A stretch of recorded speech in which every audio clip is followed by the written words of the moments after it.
अस्सलाम वालेकुम मेरे सादा से पाकिस्तानियों। मेरा नाम रेहान तारिक है और आप मेरा यूट्यूब चैनल और फेसबुक पेज देख रहे हैं। पंजाबी का एक शेर है कि दिल दियां दिल विच रह गईयां ने, सबनू अपनियां पै गईयां ने, ते चुप वट्टी बैठे ने सारे, अखां सब कुछ कह गईयां ने। खामोश कौन कौन है? मरीम नवाज साहिबा खामोश है, ट्विटर हैंडल खामोश है। मरीम नवाज साहिबा के अब्बा पाकिस्तान मुस्लिम लीग नून के कायद मियाँ नवाज शरीफ खामोश हैं, उनका ट्विटर हैंडल भी खामोशी नहीं तोड़ रहा है। साबिक वज़ीर आज़म शहबाज शरीफ खामोश हैं, मीडिया के सामने आते हैं, कन्नी कतराने की कोशिश करते हैं। शरीक चेयरमैन पीपल्स पार्टी आसिफ अली जरदारी खामोश हैं। चेयरमैन पीपल्स पार्टी साबिक वज़ीर ख़ारजा बिलावल भुट्टो खामोश हैं। लेकिन चेहरे के तासुरात, आंखें अगर देखी जाएं तो सच झूठ के इजहार का ऐलान है। आंखें शबनम कभी शोला कभी तूफान है, आंखें सब कुछ बोल रही हैं। मैं सिर्फ एक खबर आपके सामने रखूंगा और उस खबर से डॉट्स कनेक्ट करने की कोशिश करेंगे। ये पब्लिक अकाउंट्स कमेटी के अंदर मामला उठा था। सिर्फ पब्लिक अकाउंट्स कमेटी में नहीं उठा था, बल्कि खुद हुकूमती ज़ोमा ऐसी बातें करने लगे थे, खुद सीनियर सहाफ़ी तज्ज़ियाकार इस तरह की बातें करने लगे थे।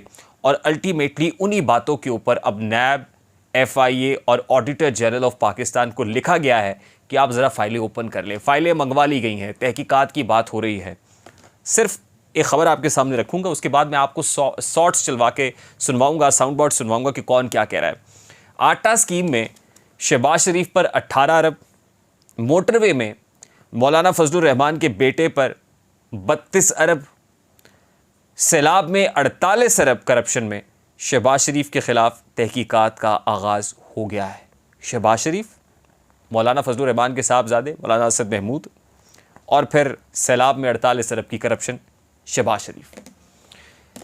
मैं ज़रा सुनवाना चाहता हूँ आपको हामिद मीर साहब का साउंड बाइट। हामिद मीर साहब ने आज से चंद रोज़ पहले क्या कहा था, ज़रा सुनिए। शहबाज शरीफ साहब ने बतौर चीफ मिनिस्टर पंजाब एक चाइनीज कंपनी के साथ मिलकर करप्शन किया है। हामिद मीर साहब की गुफ्तगू आपने सुनी है। ज़रा शाहिद खाकान अब्बासी साबिक वज़ीर आज़म पाकिस्तान मुस्लिम लीग नून के सीनियर रहनुमा क्या कह रहे हैं, सुनिए। माजरत से कहूंगा कि इसके अंदर 20 अरब से ज्यादा की चोरी हुई है। सिर्फ यही नहीं है, बल्कि आज से चंद रोज पहले साबिक वज़ीर आज़म और पाकिस्तान मुस्लिम लीग नून के रहनुमा शाहिद खाकान अब्बासी ने एक और पेंडोरा बॉक्स भी ओपन किया है, जो बड़ी तेज़ी से लेजिस्लेशन हुई है पार्लियामान के फ्लोर पर, और कितनी यूनिवर्सिटियाँ किस किस के कहने पर यह बिल, और कितना फ़ायदा, कितना खांचा लगाया गया है, 15 से 25 करोड़ रुपए कहाँ कहाँ पहुँचे हैं। अब ये हो नहीं सकता कि इतनी सारी बातें हुकूमत के अपने ट्रेरी बेंचेस से हो रही हों, साबिका हुकूमत के साबिका जो करता धरता हैं वो ये बातें कर रहे हों, और फिर कहीं क्लीन चिट मिल जाए तो फिर वन साइडेड एहतसाब तो ना हुआ, अक्रॉस एहतसाब हुआ, क्रॉस द बोर्ड एहतसाब तो नहीं हुआ।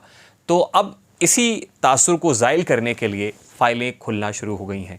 यही वजह है, वो कहते हैं ना कि जब गीदड़ की मौत आती है तो शहर की तरफ भागता है। जब किसी सियासतदान की और घाक सियासतदान की मौत आती है या हाथ पड़ता है तो वो फिर लंदन की तरफ भागता है। बहुत सारे लोग लंदन का रुख कर चुके हैं। साबिक वज़ीर आज़म शहबाज शरीफ लंदन में हैं, ये हैं जो लंदन पहुंच चुके हैं। बहुत सारे ऐसे हैं जो लंदन पहुंचने वाले हैं। पाकिस्तान पीपल्स पार्टी के तो बहुत सारे ऐसे लोग हैं जिनकी लंदन रवानगी को रोका गया था, जिनको लंदन जाने से रोका गया था। वो डिटेल्स भी किसी भले वक्त में आपके सामने रखेंगे। लेकिन अभी पाकिस्तान मुस्लिम लीग नून के और लोग भी लंदन पहुँचने वाले हैं। अब लंदन पाकिस्तानी सियासत का मैदान कारज़ार बनने जा रहा है, यानी जो शतरंज की बिसात है पाकिस्तानी सियासत की, जो चालें हैं आने वाले दिनों में अब लंदन में चली जाएंगी। अब लेकिन सवाल यह है कि खामोशी कैसे टूटेगी। तो मेरे सादा से पाकिस्तानियों, इंपॉर्टेंट बात यह है कि खामोशी टूटने का वक्त हुआ चाहता है। सबसे पहले तो खामोशी पाकिस्तान पीपल्स पार्टी ने तोड़ी है, और पाकिस्तान पीपल्स पार्टी अब बरमला, कल हमारे ही शो के अंदर पाकिस्तान पीपल्स पार्टी के सीनियर रहनुमा ताज हैदर साहब ने यह कहा कि विफाक ने उनके साथ धोखा किया है। हमने पूछा विफाक में कौन था, उन्होंने कहा विफाक में वो थे जो हुकूमत को लीड कर रहे थे। इशारा पाकिस्तान मुस्लिम लीग नून की तरफ था। फैसल करीम कुंडी साहब ये कह रहे हैं कि जो फैसले कर रही थी वो तो पाकिस्तान मुस्लिम लीग नून कर रही थी, पीपल्स पार्टी को तो मुँह ही नहीं लगाया जा रहा था। यानी ये आवाज़ें पीपल्स पार्टी से उठना शुरू हो गई, और पीपल्स पार्टी ने अपनी सेंट्रल एग्जीक्यूटिव कमेटी का इजलास भी बुला लिया है। उस मजलिस आमला के इजलास में बहुत सारे अहम फैसले होंगे। एहतजाज करना है, अदालत जाना है, क्या करना है, कैसे पीपल्स पार्टी सियासी बयानियाँ बनाएगी, इलेक्शंस को मुलतवी कराने से रोकेगी, ये बातें सारी CEC के इजलास में होंगी। अब पाकिस्तान मुस्लिम लीग नून के कायद का चेहरा, जो लंदन में मौजूद सहाफ़ी हैं, बड़ी करीब से वॉच कर रहे हैं, वो बता रहे हैं कि उसके ऊपर थकावट के आसार हैं। वो अपने लिए रास्ता तलाश करते करते वोट को इज़्ज़त दो का बयानिया भी गवा चुके हैं। इस्टेब्लिशमेंट के ख़िलाफ़ जो तबले जंग बजाया था, अब वो दोबारा बजेगा तो लोग कहेंगे कि भाई ये क्या हुआ, आप तो खुद सिविल सुप्रीमेसी की जंग लड़ते थे और फिर आपने सिविलियन सुप्रीमेसी को किसी की गोद में रख दिया, झोली में डाल दिया, और अब आप फिर हमें कह रहे हैं कि वोट को इज़्ज़त दो। तो बड़े मुश्किल में है कि अब करें तो करें क्या।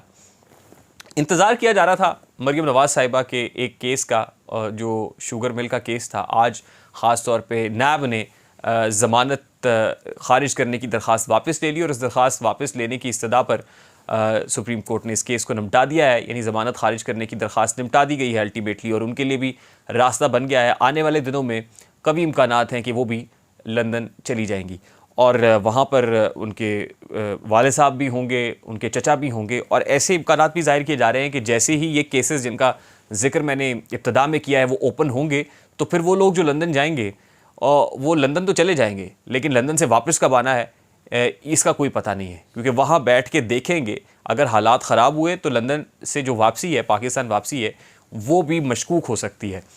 अब वो वापसी एक ही सूरत में है, एक ये कि पाकिस्तान मुस्लिम लीग नून के कायद नवाज शरीफ साहब के लिए कोई रास्ता बन सके, उनको कोई ग्रीन सिग्नल मिले, अगर तो उनके लिए इस्टेब्लिशमेंट के हाँ कोई नरम गोशा पैदा ना हुआ तो इसका मतलब ये है कि फिर छोटे मियाँ साहब के लिए भी या शहबाज शरीफ साहब के लिए भी कोई नरम गोशा पैदा नहीं होगा। अगर इस्टेब्लिशमेंट के हाँ होगा भी तो बड़े भाई के हाँ नहीं होगा। वो नहीं चाहेंगे कि ये जाएं और ये मज़े लूटते रहें, अपने साहबजादों के केसेस भी माफ़ कराते रहें और मैं और मेरी बेटी जो है वो लंदन में ही रहें और हमारे लिए सियासत में कोई गुंजाइश पैदा ना हो सके। तो फिर तो आप ये समझ लीजिए कि पाकिस्तान मुस्लिम लीग नून बिल्कुल साइडलाइन हो जाएगी।